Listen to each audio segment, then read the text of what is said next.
edition of Your Corps. But first, a celebration of the greatest generation. This past Memorial Day weekend made its way into America's history books as it marked the dedication of a new memorial that has changed the landscape of the nation's capital. It also brought some overdue recognition to Americans who define the course of world history. More than 140,000 people, most veterans and their families, were drawn to the National Mall at the heart of the Capitol for the event. Staff Sergeant David Stockhausen takes us there. Guadalcanal, Okinawa, Iwo Jima, names that resonate with Marines. They remind us of who we are and the tradition we must uphold. Now they are engraved in the granite of the National World War II Memorial, that future generations may also remember. If you want to take the time to think about history in America and our place in the world, you'll find many of the answers at the World War II Memorial. More than 140,000 people attended the dedication of the memorial in a tribute to the World War II generation. These were the modest sons of a peaceful country, and millions of us are very proud to call them Dad. They gave the best years of their lives to the greatest mission their country ever accepted. The memorial recognizes the contributions of an entire generation that united in a noble cause.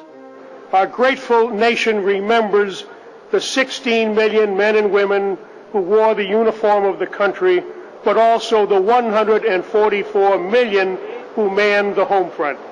These contributions were not limited to war. Your lives and how you lived them, the country you defended and loved and cared for the rest of your days.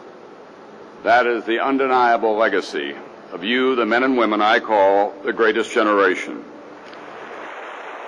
The memorial makes use of sculpture, form, location, and inscriptions.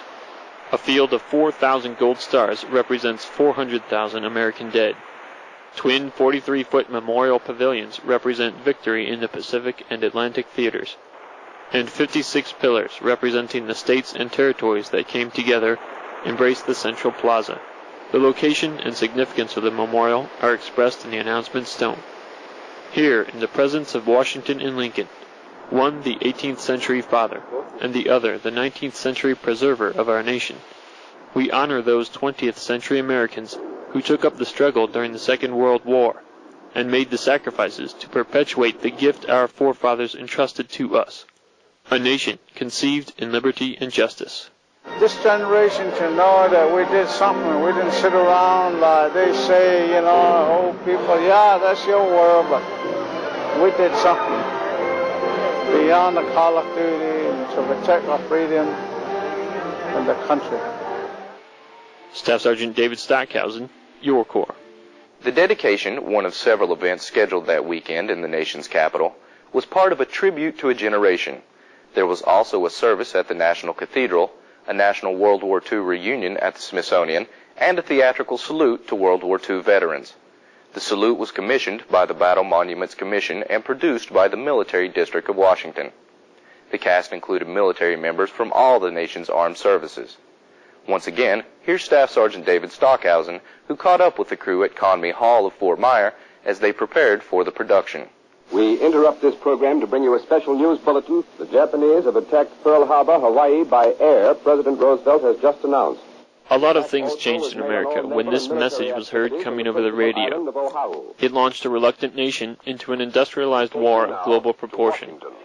Some men and women recently undertook the challenge of bringing this monumental story to life in the space of an hour.